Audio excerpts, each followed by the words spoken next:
thrown out, I thought for sure was going to happen before that, but that someone today happened to be Chris Paul. It was only a matter of time. Like I said, frustration with the refs happened. Playoffs, it's emotional. A lot of questionable calls and decisions being made by the players and the officials. I just never felt that Houston could get quite a rhythm in this game. It was like they'll come close, tie the game, and Warriors will get the lead. Warriors with the win. Here's Doris with Durant. Steph was in foul trouble. Clay didn't look like himself. What ultimately helps you win this game? Our defense. I think we made him see bodies, made him shoot over the top of hands. Eric Gordon is a phenomenal player. We let him get downhill a few times, but I thought in the second half we fought him a little harder.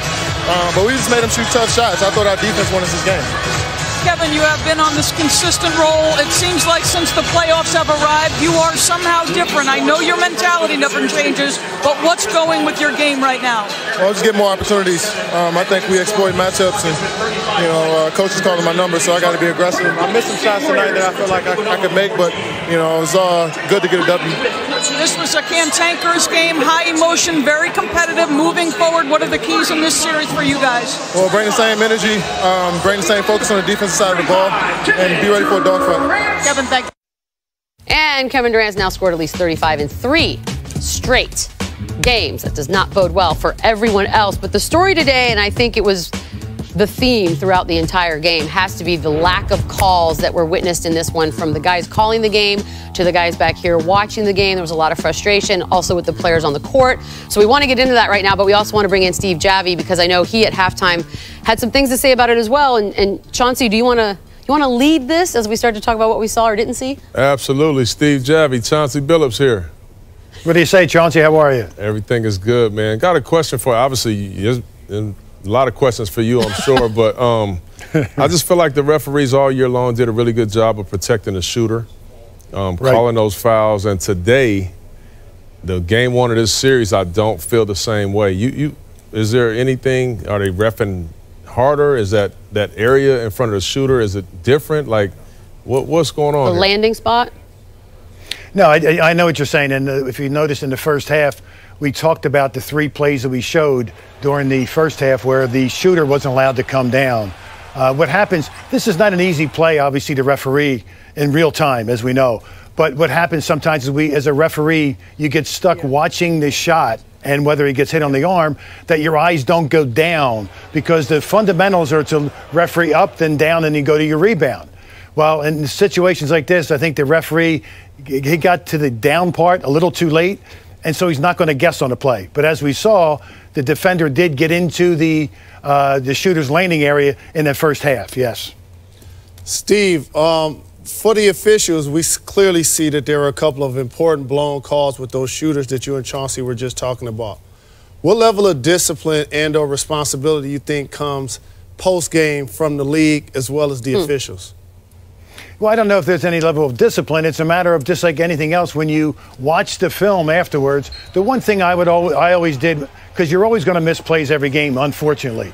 You don't try to miss them, of course, but after the game, when you watch your film with the guys, you sit there and you try to wonder, why did I miss that play? Were my eyes too long with the shot up and I didn't get my eyes down? And sometimes these plays happen in 2/10, 3/10 of a second, and when you don't get your eyes down quick enough, you can miss that play and you don't want to guess on the play. So you try to learn from it and move on, but as far as discipline-wise, unfortunately, guys, there are going to be missed plays in the game. Steve, thanks so much. But Chauncey, I never missed one on you, Chauncey. Steve, you know what? You cost me a lot of money in my career. Those technical fouls. Waiting on this. I mean, but you're my guy, though. It's like some tension in the air coming from this end. Steve, thanks a lot. I know you guys were frustrated watching, because it wasn't 1 or 2 of these. It seemed to be a lot. The guys, obviously, there's a joke. Jeff Van Gundy thinks no call is ever an actual foul. But today was the first time in a long time where it seemed like everyone was siding with the players on the frustration level. Is that correct? Absolutely. And the game has changed a lot since I was in a situation in 2000 versus Kobe Bryant, and I made a play like that against him. Not that it's cute, not that I'm proud of it or anything like that. I didn't wake up that morning and say I was going to do that.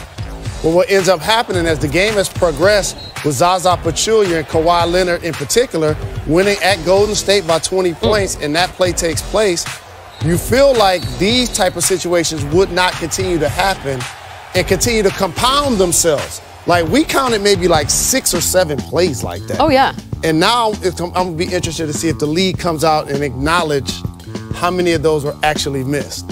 On the flip side of it, we all have played a lot of playoff basketball. Now, we know that the calls that are made in the regular season, sometimes you don't get in the playoffs.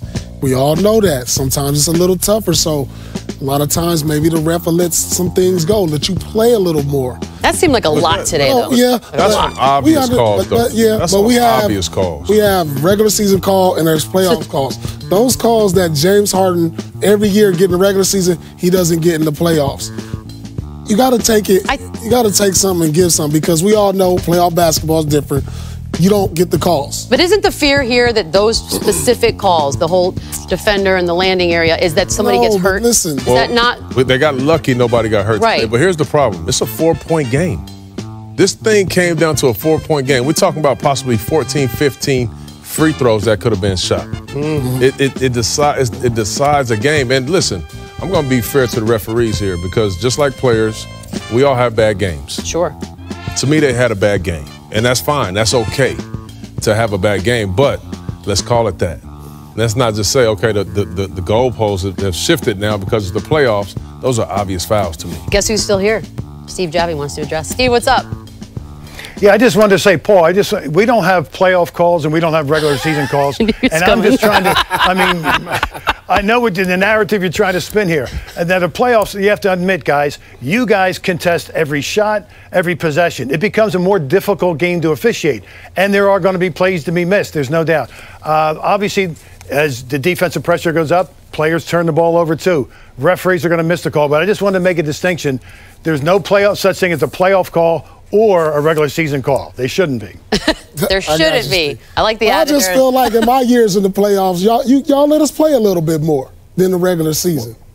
You know? Paul, what it was is the fact, as I said, is the fact is you guys contest everything. You can't do it for 82 games. Right. But in the series, you guys are up contesting every possession, every rebound, every shot, and there's going to be a little more contact than usual during the regular season. So therefore, there's going to have a little bit more contact in the playoff than it would be in the regular season. All right, Steve. Thank you for clearing that up for us. Yeah, Paul, you're going to get us everyone in trouble.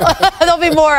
We're not going anywhere. We're going to be here for, I don't know, 36 more minutes and some change. So don't go anywhere. We'll talk more about this and the other game that actually happened today. Was there another game? Yeah, we've been here for a minute, y'all. We'll talk about it. The biggest thing to stand out to me is Steve said the officiating.